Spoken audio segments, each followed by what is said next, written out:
very good afternoon, and it's great to be among friends.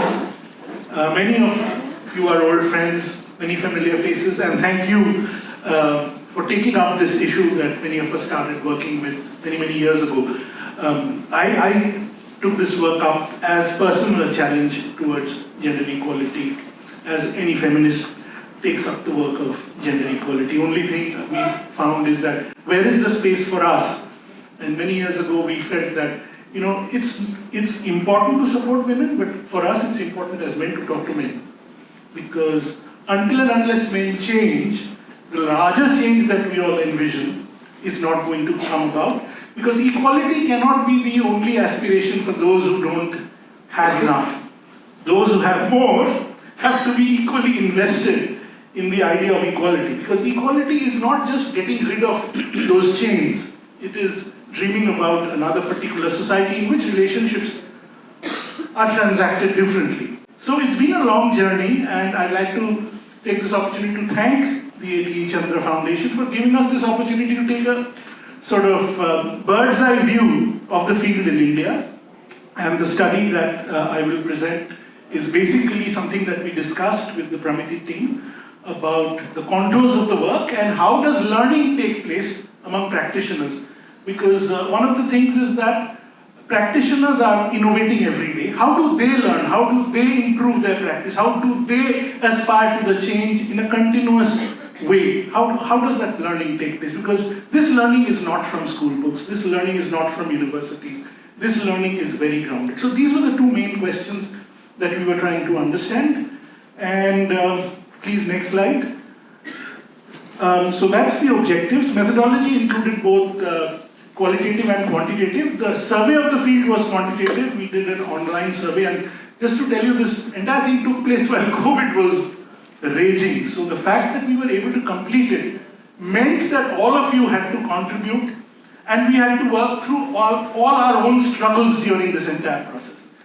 And so 66 organizations were surveyed, and 16 sort of organizational leads were interviewed to understand the in-depth kind of work. Most of the work was rural, some urban, but one of the caveats that I must say, and this is something that I have a personal plea to donors, is that this should not be only seen as a poverty intervention.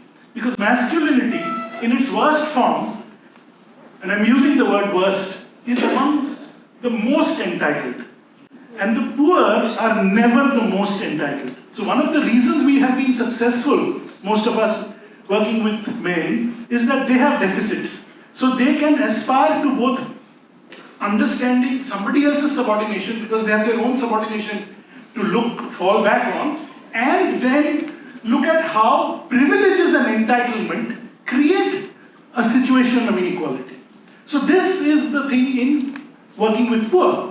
But the point is that the richer men are not poor. The people who control power and distribute the way power has to be transacted in society and in relationships are holding positions of much greater authority and not poverty. So that's my plea, that if you're seriously invested in work with men and masculinities, it has to move from the slums and villages into corporate boardrooms, and not just posh.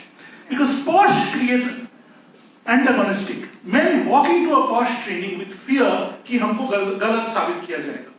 Whereas, if we are talking about collaborative approaches, if we are talking about a society built up from the family to whichever place we want to talk about, which is working on allyship, which is working on respectful relationships, people in positions of power and authority have to understand that you can give up power without feeling helpless. You can give up power with getting greater respect. Power is not a zero-sum game.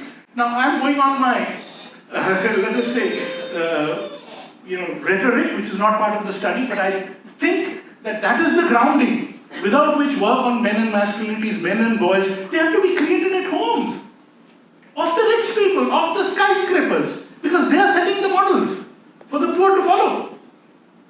So peer pressure, I know it was mentioned, but role modeling is extremely important. And all the peer in the media, we worked with the, I'm going off the what's it called?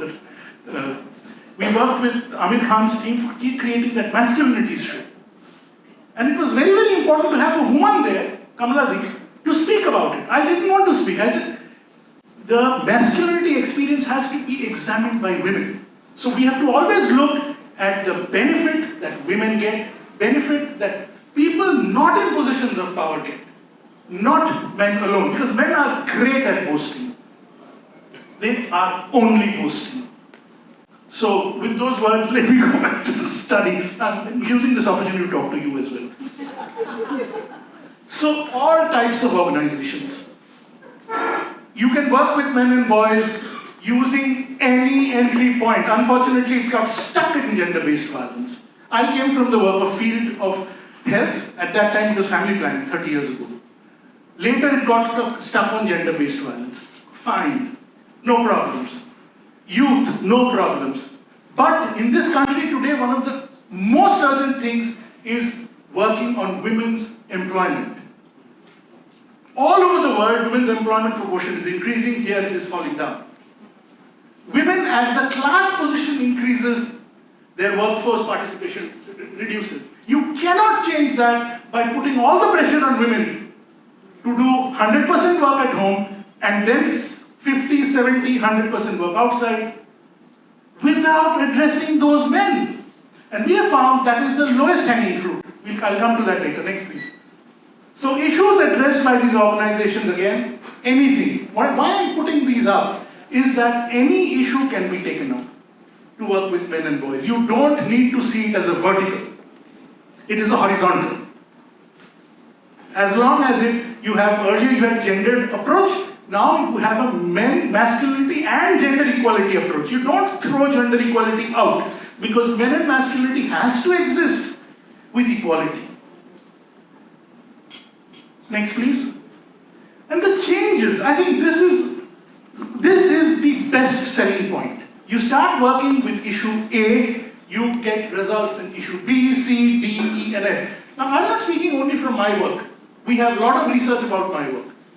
This is work which is 67 other organizations, and we did not include our work in this. It is something that is being found elsewhere, everywhere. Ravi will be a testimony, old colleague. Sujata will be testimony. We all started working on this work together in the early mid-90s. And the thing is, once relationships change, that is transformation of consciousness about relationships. And once that transformation of consciousness starts happening, you start reinterpreting your relationships in every domain. From the bedroom, to the childcare relationships, to relationships outside the house, to relationships in religious relationships, which are today a big problem in this country. We have to coexist as a humanity. It's not just coexist as men and women. So that coexistence as a humanity is only possible if your consciousness about what I expect from somebody else, any other human being, and what I will give to somebody else, the empathy part, is there. And that then gets reflected in early marriage, in the Chambal area where the patriarchal control was so high, we found that one of the things that we needed to do, which is outside any project framework, is build relationships between spouses. They feel each other. Men are frightened of showing affection in Haryana. And love is the core of human coexistence. Not romantic love. It could be any kind of affection. So how do you build affection? Now this has nothing to do with poverty. But this is a huge gain of this work because it teaches men who unfortunately are emotionally crippled creatures, only taught to express anger in their lives, to become more empathetic, more expressive, more caring, more concerned, more sharing. Things that we want, but we are unable to do because we are thinking in very sort of limited framework of projects sometimes. So, multi-dimensional change. It has to be supported. There has to be support for a long time. So, a lot of these organizations are able to track change over time. Next, please. The relationship dimension, and very, very important.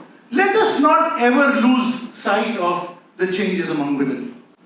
We want men to change, but we want women's material circumstances to improve as well. Social norms, we want them to improve. We want education to improve. We want early marriage, but we want also freedom in marriage. Nobody talks freedom of marriage in this country.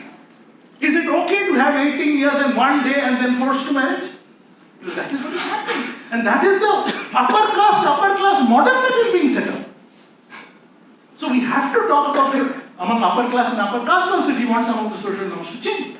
So women's mobility, women's income, all that. Now would you ask me how much percentage? Now this study did not go into the percentages of each organization. Not possible. It was outside the ambit of this study.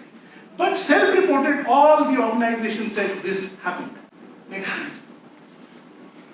However, this work is not easy. And this is where the monitoring evaluation group has to be a bit careful. This is the hardest kind of rock that you are trying to drill. If you are drilling through the hardest rock and you expect it is going to go brrrr down, either you are making a big mistake in your assumptions, tool to measure is all wrong, or you have not yet hit the solid bedrock.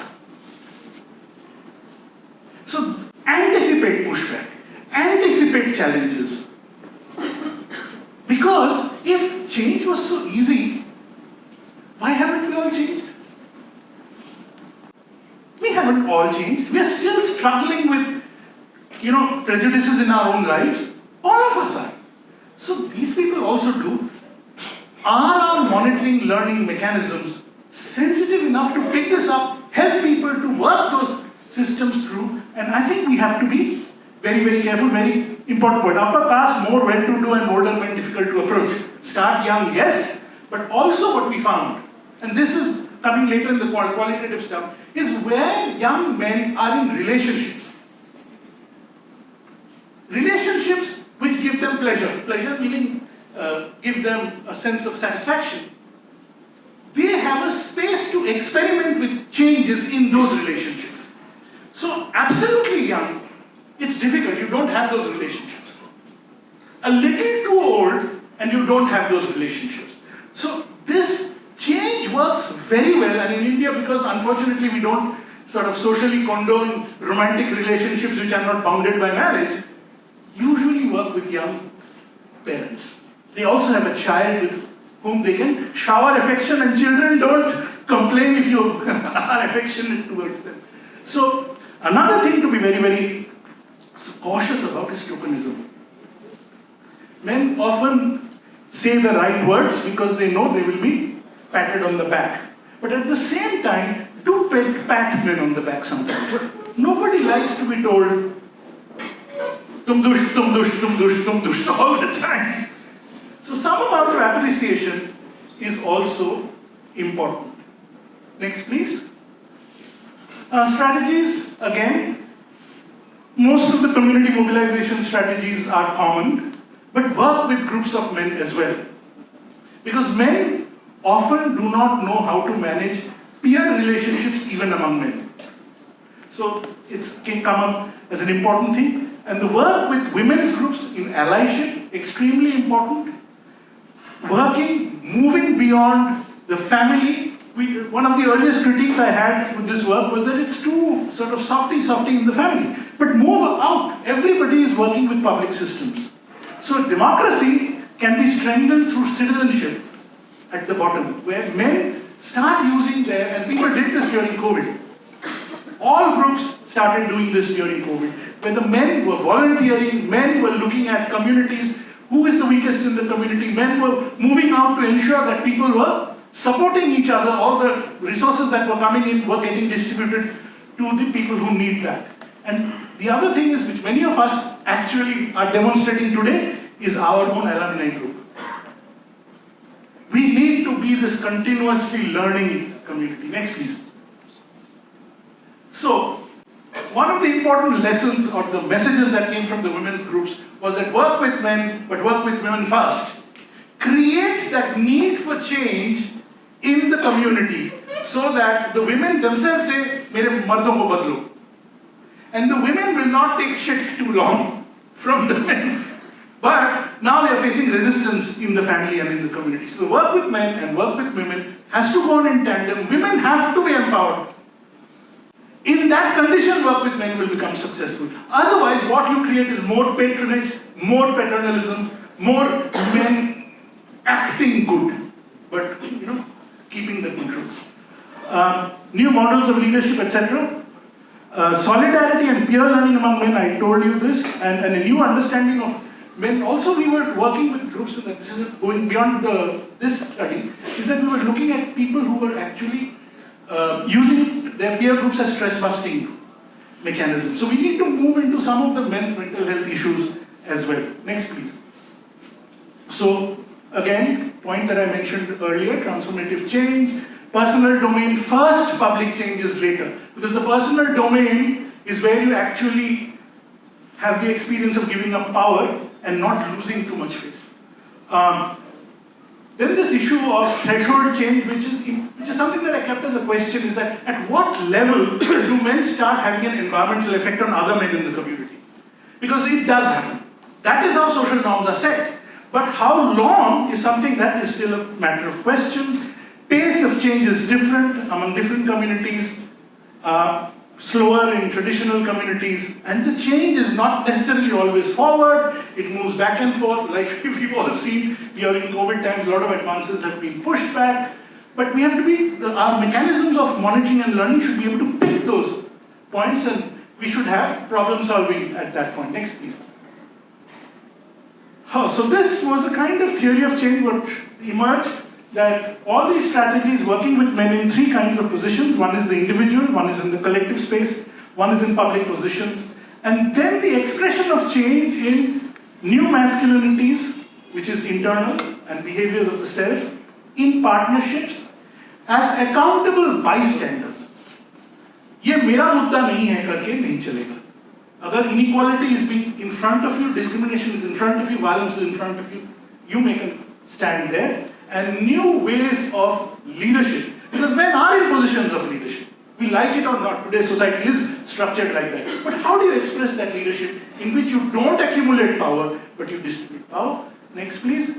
And this is a kind of theory of change in which how you change from coercive use of power by men to a more collaborative use of power. Be careful of pushback. And in that thing on the left, changes in green are changes among men, changes in blue, changes which are more collaborative, and changes among women. Because gender equality has to be ensured where women's position is changed. Now this looks like a simple binary, but this is also because it is a schematic. Next, please. So the work with men, just a summary, multidimensional, moves from one theme to many themes, moves from the home outside to community spaces and public system. So we have that ecosystem approach. Allyship with women, so it is always working with the women's rights approach and supports the empowerment of women and girls in many domains, collaboration, supports sustainability, and the thing is, one of the things, and again this is important for both of the foundations, which are indigenous foundations, because there is a globalization in development also. And this allows us to develop culturally appropriate models, because masculinity in India is different from masculinity elsewhere. Masculinity in South Mumbai is different from masculinity in Thane. I worked in UP, in Western UP and Eastern UP. Patriarchy is in both places, but they look different, they taste different, they smell different. They completely express themselves differently. And the big thing, and which I must thank you once again, is this networked approach of learning with this indigenous organizations. Our peership is our biggest resource. Thank you all so much.